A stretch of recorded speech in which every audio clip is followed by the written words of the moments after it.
Hello and welcome to this very special episode of Movie Night. I'm here joined today by my good friend Odysseus, and we're going to be talking about the film Taken, starring Liam Neeson. So, Oddie, why don't you give us a little rundown of what you think about this film? Firstly, I'll formally introduce myself. I'm Odysseus from Me Off the Post. Description in the link in the description. Well, I mean, that's pretty presumptuous. You're not uploading it, so I can put it in if I want to.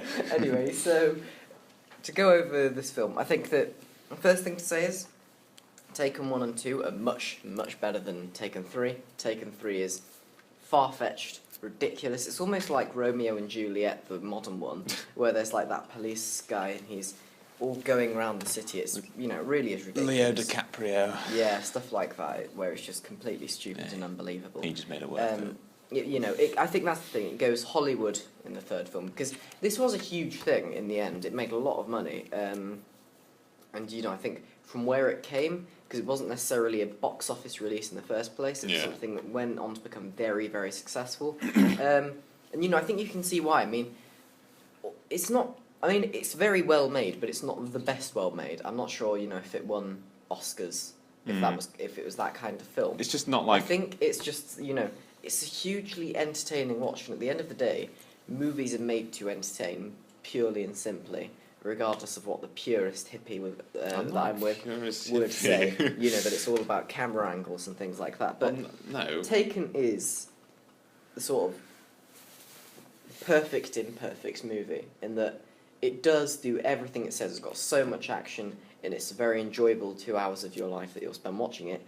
However, it's not the most well made in some aspects. Yeah, well, I mean, the only reason you probably like it, or one of the main reasons you probably like it, is because of the camera angles. Just to clarify, Ed's saying this with his arms folded. I am like saying with my arms dick. folded.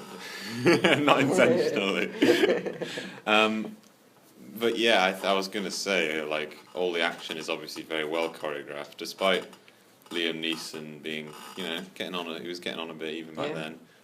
He's I think you said maybe it was before we started recording, but you said it was like the better version of Daniel Craig. Yeah. I think that's very true.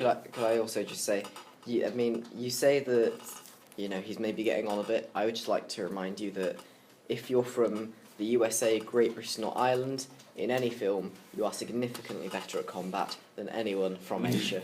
Let's face it, that's how it always is. Bad guys who are, you know, let's be honest, never Western, are always terrible at shooting for just reasons how it should be. No one genuinely understands. It's realistic. It's more realistic that way. I didn't say that. But no, I think, to be fair, at least there's some sense, as in, like, you know, he is from the CIA, he's a very well-trained...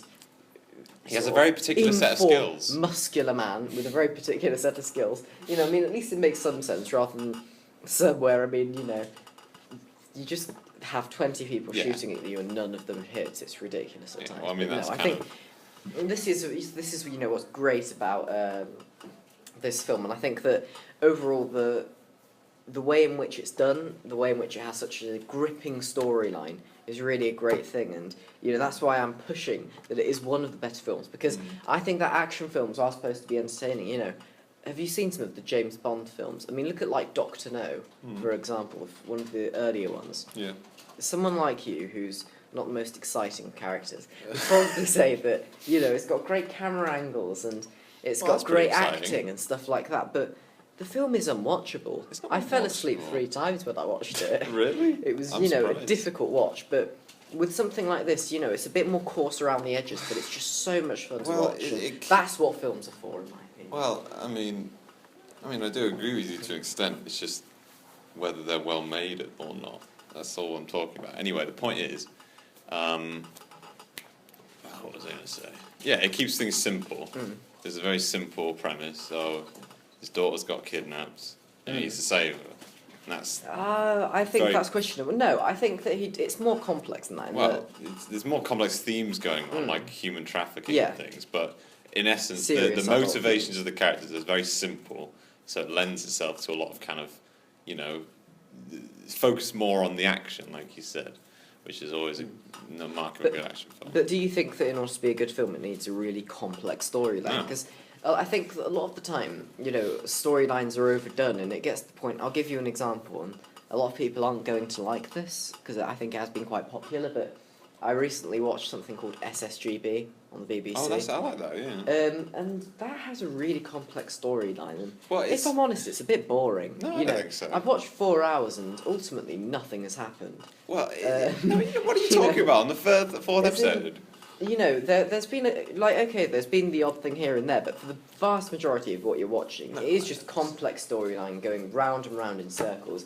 You know, I'd much rather watch something that's exciting and I actually can enjoy watching. Basically, Because I think that TV and film is about enjoyment rather than, you know, basically people who have their arms folded like you.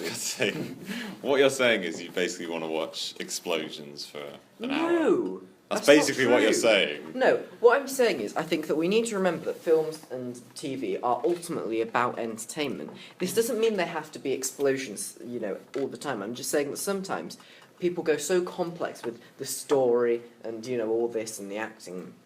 Well, that's all the rest part of of it. what makes And entertainment. I'm no proposer of Hollywood that's just plain stupid at times. I'm not saying that. What I'm saying is I think a lot of the time people get carried away with the purist ideas of, you know, cinema. And I think that Taken is something that doesn't do that. And I think that is in principle a good thing because it's fundamentally extremely entertaining. Well, yeah, but yes, you're implying that entertaining has one definition when it doesn't really. It doesn't. No, have I'm to, not saying that. Just because it's simple doesn't mean it's entertaining, or just because it's complicated doesn't mean it's not entertaining. There's No, value in complication and intrigue and depth and stuff. But the thing is, though, I think a good thing about Taken, to go back to that, is that it is in principle something that gets the balance right. You know, Yeah, Liam sure. Neeson is a very good actor. I think that everyone else who acts in it is also very clever. I think that, you know, there are some, you know, very well thought out bits of it. And, you know, it's not some crappy film that has been cobbled together, if you know what I mean. That's what I'm saying. And I think that's the thing, it does get the balance. There is action, but it's not, you know, something that you would cringe at. No, and that's what I'm saying, and I agree with you. I think an action film like this, that's not trying to be, you know, loads more than what it is better suited when it keeps itself a lot simpler and a lot more self-contained. I don't think there's anything wrong with not doing that, not taking that approach, but it works in this case just because of, you know, it's an action film at the end of the day. It should be about the action. That's where most of the effort on behalf of the filmmakers should go to. So I think that also it's worth pointing out that the way in which it's made, I think that, I mean, Liam Neeson, he's almost like, and this is going to be the strangest comparison anyone's seen, he's almost like Jack Whitehall. As in, Jack Whitehall is a very good comedian, but he only does one thing. yeah, And I think Liam Neeson's the same. If you watch any film he's been a in... lot of actors, to be honest. Yeah. One thing. You know, I think Liam Neeson is the kind of person that he's amazing at sort of being the action man, the, you know, doing funny voices, stuff like that. Liam Neeson. Yeah, and I think that basically it's sort of like this is what suits him. And I think that they've made the film around him in a way, and I think that works really well. Okay, so basically, as I was saying before I was rudely interrupted, the obvious joke has happened due to some world-class editing from Ed. Well, we don't know yet. Yeah, but I assume. Anyway, because, you know, how niche you are with all these things, you know.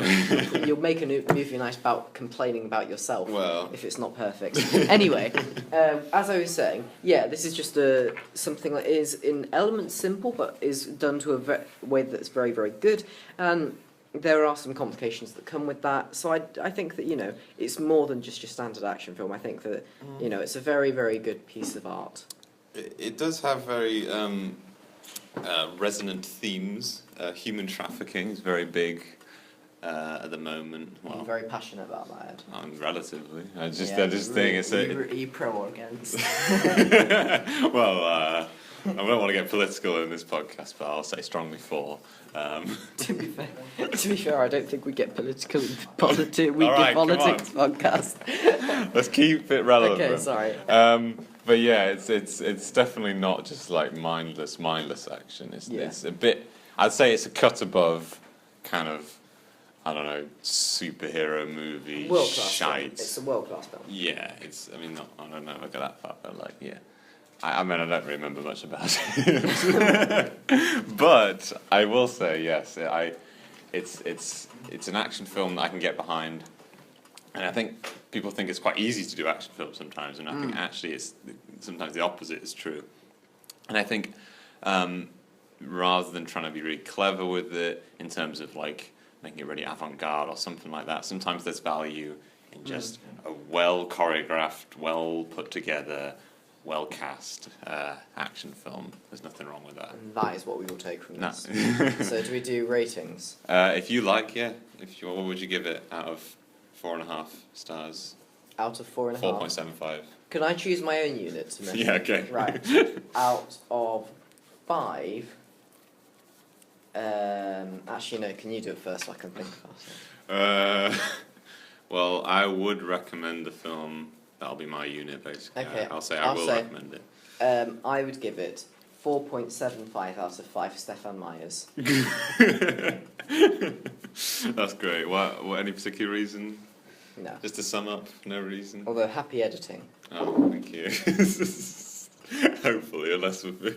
Oh God. Well, either people will know what we're talking about if I haven't edited it properly, or they won't know at all what we're talking about. So yeah. They'll notice the jump cuts. Yeah. Well, exactly. Yeah. Anyway, thank you very much for joining me, Odysseus, and That's no problem. And thank you very much for listening. Do feel free if you want, a football podcast, you know where to come. In off the post. I'll definitely get on there. Don't worry about it. So thank you very much from Oddy. Thank you. And thank you very much from me for listening. Goodbye.